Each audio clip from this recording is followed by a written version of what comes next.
In an informal situation, you can make an offer using the verb want.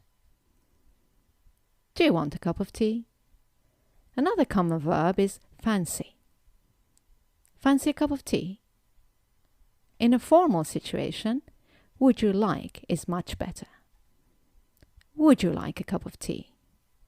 Or the expression, would you care for? Would you care for a cup of tea? You can also say, may I get you a cup of tea? Let's have a look at how you would accept or refuse an offer.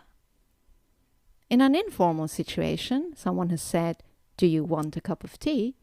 You can simply say, yes please, to accept, or no thanks, to refuse.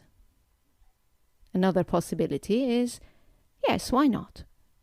Or to refuse, you can just say, no, not at the moment, thanks. In a formal situation, you could say, yes, that would be lovely. Or to refuse, you could say, no, I'm all right, thank you.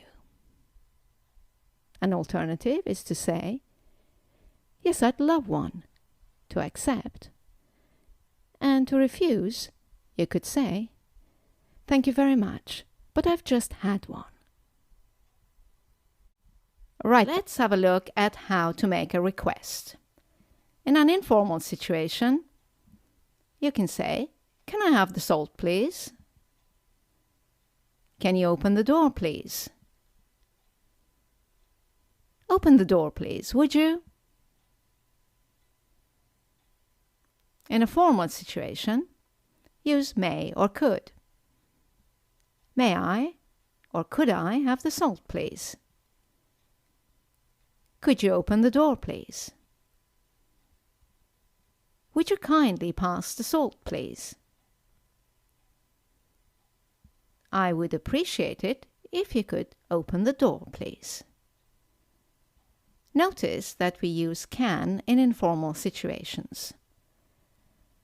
But really, grammatically, the use of can I and can you in informal English to make a request or ask for permission is grammatically wrong, because the correct use of the modal verb can is to express ability. For example, I can swim. Can you ski? So, in correct formal English, it is better to avoid can for requests and permission. Use may I or could I and could you. Let's have a look at how you would respond to a request. In an informal situation, someone has said, can I have the salt, please? You can say, sure, here you go. Or sure, here it is. Or someone has said, can you open the door, please? You can answer, sure, I can do that, or I will do that. In a formal situation, someone has said, could you pass me the salt, please? Say, of course, here you are. And someone has said, could you open the door, please? You can say, certainly, I'd be glad to, or I'd be happy to, or I'd be delighted to.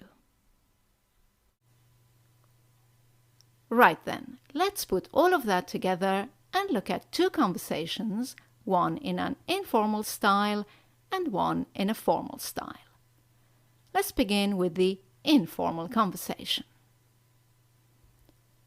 Fancy a cup of tea? Yes, please. Here it is.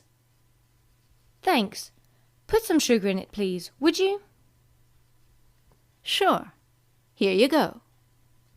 Cheers. No problem. Do you want a biscuit? No, thanks. Oh dear, sorry. I totally forgot to post your letter. No worries. Can you do it for me tomorrow? Sure. I'll post it first thing in the morning. Let's look at the formal conversation now. Would you like a cup of tea? Oh, yes, please. I'd love one. Here you are. Thank you. You're welcome. Could you pass me the milk, please? Certainly. Here you are. Would you care for a biscuit? No, I'm all right, thank you very much. I apologize again for cancelling our meeting last week. Oh, that's quite all right. I really appreciate you fitting me in this week. Not at all.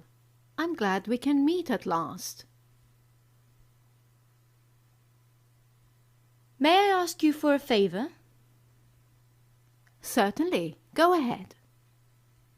Would you kindly drop me off at the station after our meeting? Well, of course.